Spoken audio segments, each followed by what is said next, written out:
Welcome to the Truth of the Matter edition. We are coming to you from Biafra Television, London. Muhammadu Buhari, the tyrant president of Nigeria, is about to kill the people of Biafra again, using Boko Haram and the herdsmen under the guise of Operation Python Dance 3. In the month of September 2017, Muhammadu Buhari deployed Operation Python Dance 2 in Abia State. Many Biafrans, hundreds of Biafrans were killed in Abia State. To the extent, they invaded the home of IPOB leader Nnamdi Kanu. About 28 Biafrans were killed in the home of IPOB leader, and the sixth every day Nnamdi Kanu is missing. The president of Nigeria is about to deploy Operation Python Dance 3 to kill the people of Biafra again.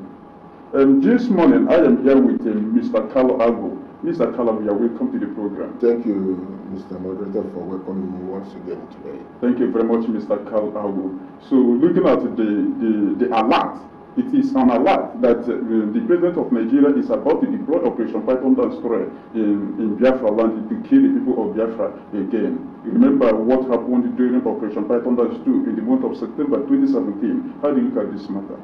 Well, this is another point to buttress our stance for a very long time now that the indigenous people of Biafra are under enslavement under the Nigerian state, because these operations using animals to dance in our land is unprecedented, because it is quite unheard of that the Fulanese has been killing people on daily basis. Because if you follow the records, since 2018, every single day there has been killings of innocent people by the Marudas, dressed in Fulani, regarded as Fulani herdsmen.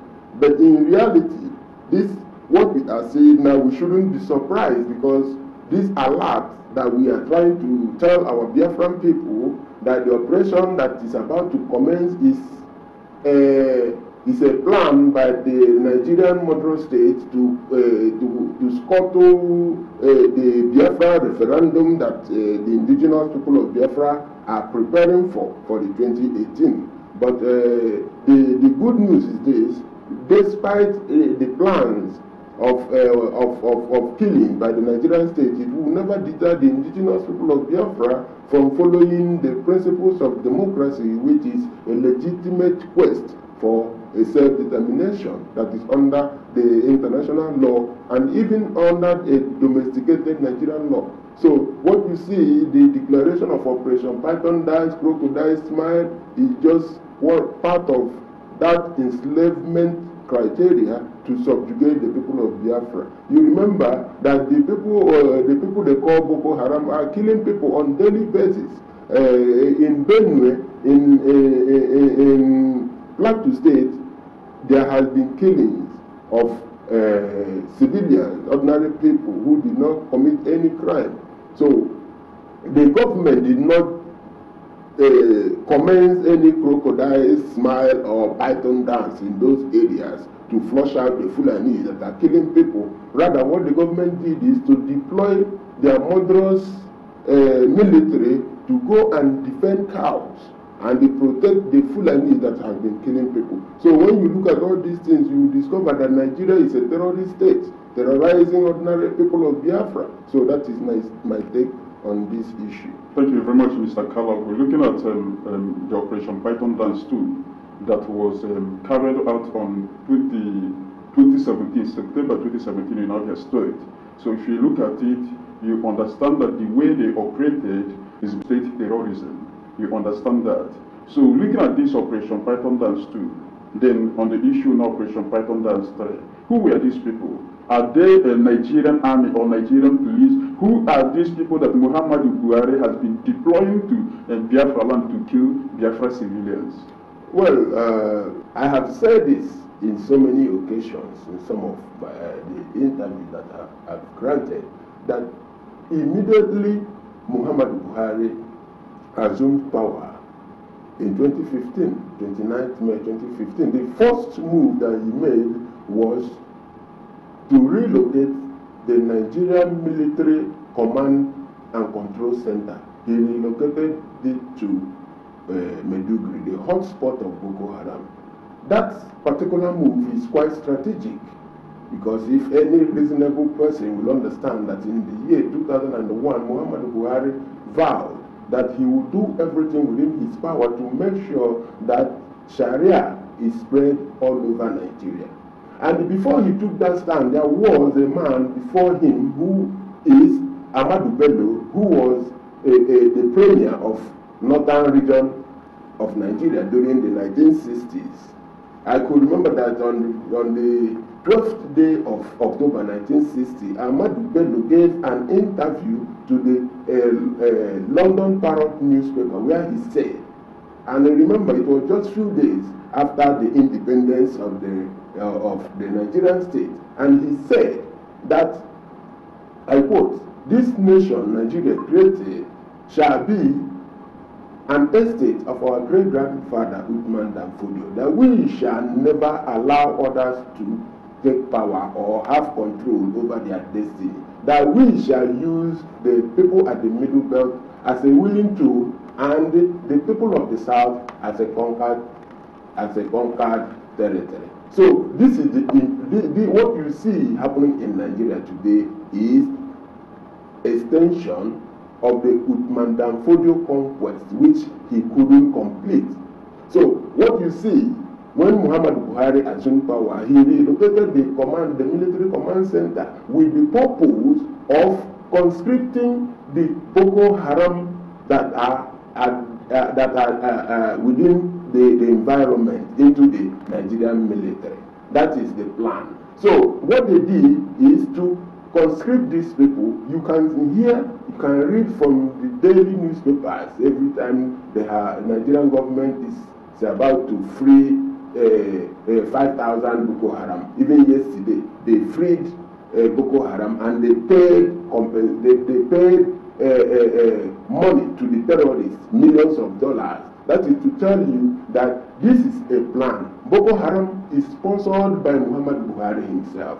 We should also remember that in the year 2012-2013, during the time of Goodluck Ebele Jonathan, when the government advanced to negotiate with the terrorist Boko Haram group, they nominated Muhammadu Buhari as their chief negotiator, because they believe in him. His ideology is the same thing as that of Shekau. His ideology is exactly as that of Muhammadu Yusuf, who was killed, the former leader of Boko Haram. So from all this trend going on, you will discover that the trend of Boko Haram in Nigeria is the making of Muhammadu Buhari himself and some other people within his clique. So that is what happened. We should also not forget that when Goodluck Ebele Jonathan declared the state of emergency at the northeast, Muhammadu Buhari was the first person to go to the public to say that any attack on Boko Haram, remember Boko Haram has been killing a lot of people, but this man, Muhammadu Buhari, absorbed them and said that any attack on Boko Haram is an attack on the north. So from all this I have pointed out, it points to one particular direction, that these terrorist activities ravaging this West African state of Nigeria is sponsored and continue to be sponsored by the regime in power in Nigeria today. Thank you very much, Mr. Carlos. Yes, of course, Muhammadu Buhari is behind Boko Haram and the terrorist activities that have been going on there in Nigeria. Thousands of Nigerians are being killed by a terrorist group in Nigeria, and Muhammadu Buhari knows exactly who are these people. Looking at it, based on what you're saying, in the year 2015, immediately Muhammadu Buhari assumed office. Muhammadu Buhari moved the Central Command of Nigerian Army to Maiduguri at the hotspot of Boko Haram. And after he released Boko Haram detainees, those of them detained under Goodluck Jonathan's administration, he recruited them into Nigerian Army. Yeah. So, Mr. Kalago, what do you think that made Muhammadu Buhari to recruit these people to Nigerian Army? Because he recruited them for a special purpose. What is that special purpose? That special purpose is they are given military fatigue and giving all the logistics and send them to the southeast and the south in order to kill the people of Biafra. That is what is happening. If you go to Biafra land today, you will see a lot of military checkpoints. Don't be surprised that these military checkpoints that you see, those people with those AK-47 in military fatigue, they are not the real Nigerian military. Rather, they are those Boko Haram members that were conscripted and given a marching order by Muhammad Buhari for a specific purpose of quelling Biafra restoration and killing anybody who is against the evil that is going on in Nigeria. Like you see the governor of Benue State, Otom, he is being threatened on daily basis by Boko Haram and Muhammad Buhari's agents. So this is what is happening. These people are not soldiers. These people are the Boko Haram members that have been recruited by Muhammad Buhari and sent them for a specific target to Biafra land to kill, to maim, and to destabilize the indigenous people of Biafra. Thank you very much, Mr. Kalago. Yes, of course, this rumor is coming. Of course, it's coming very fast. Operation Python Dance 3.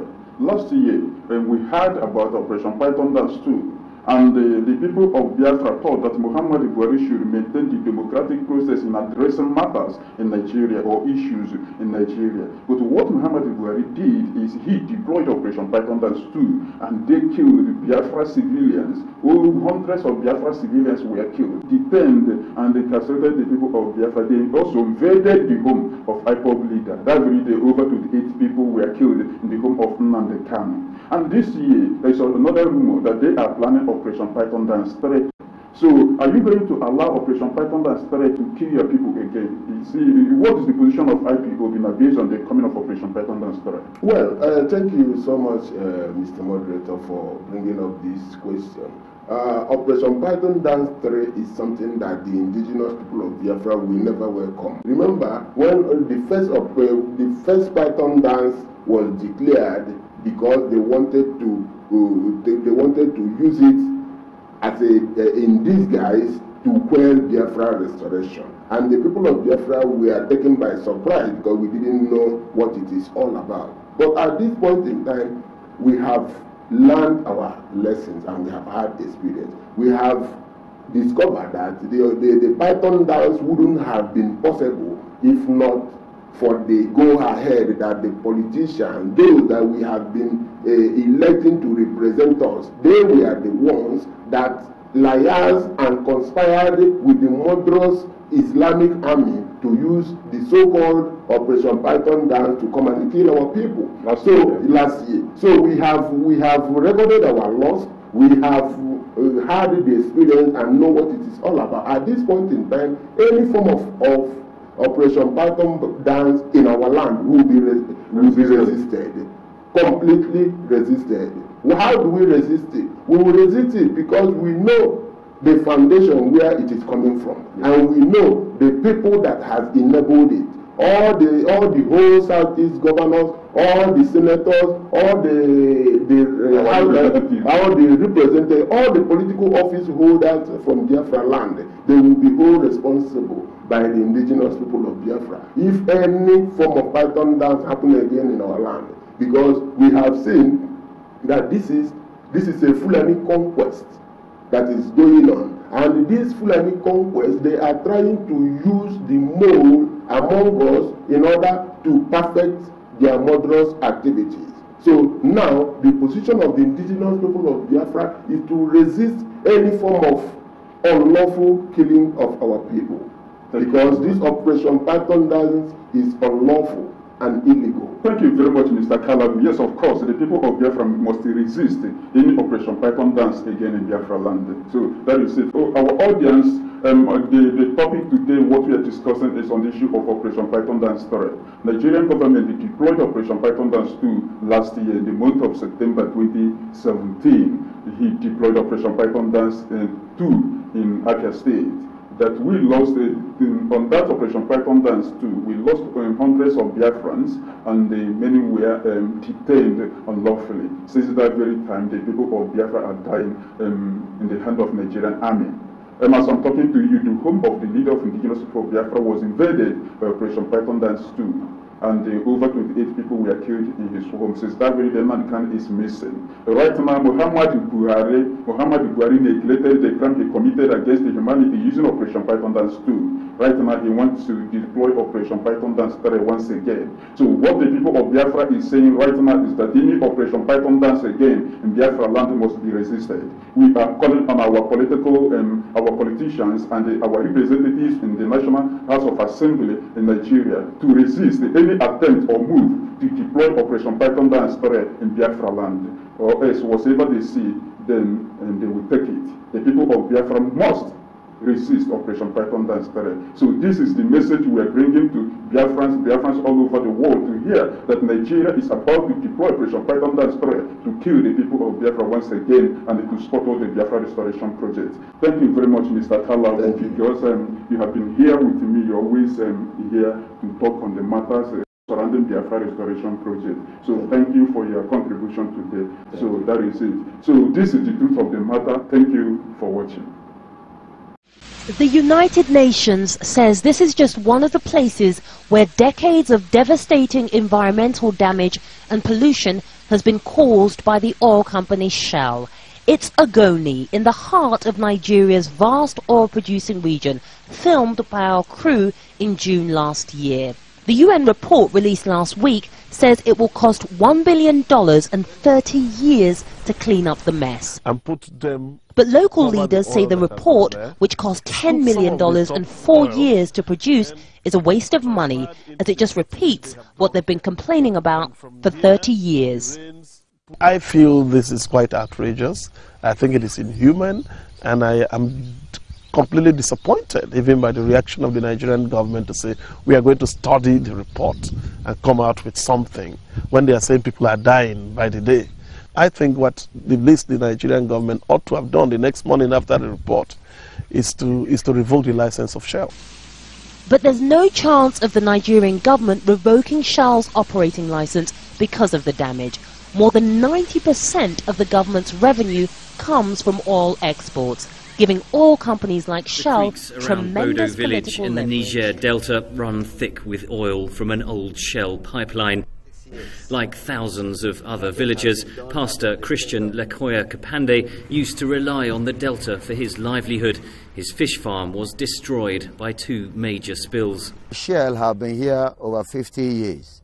There is no infrastructure from them. But in 2008 and 2009, there was 2 massive oil spills which destroyed the livelihood of Bodo people. Bodo people are fishermen and farmers. Oil leaked into Bodo Creek from the Trans-Niger pipeline for several weeks in 2008 until Shell repaired it. Shell blames those and later spills on locals tapping the pipeline to steal oil. Bodo is one of 4 sites investigated in the joint report from Amnesty International. Freedom is what we need now. Freedom is what we want now. Freedom is what we need now. Freedom is what we want now. From the United Nations to set for people free. From the League of the Nation to set them for free. Lord, no. And in the African Union, talk about my freedom. I call in the folk calmness of this world to set them for free. Lord, for so long, freedom is what we need now. Freedom is what we want now. Not for freedom is what we need now. Freedom is what we want now. From the United Nations to set for people free. From the League of the Nation to set them for free. Lord, no. And in the African Union, talk about my them no sound is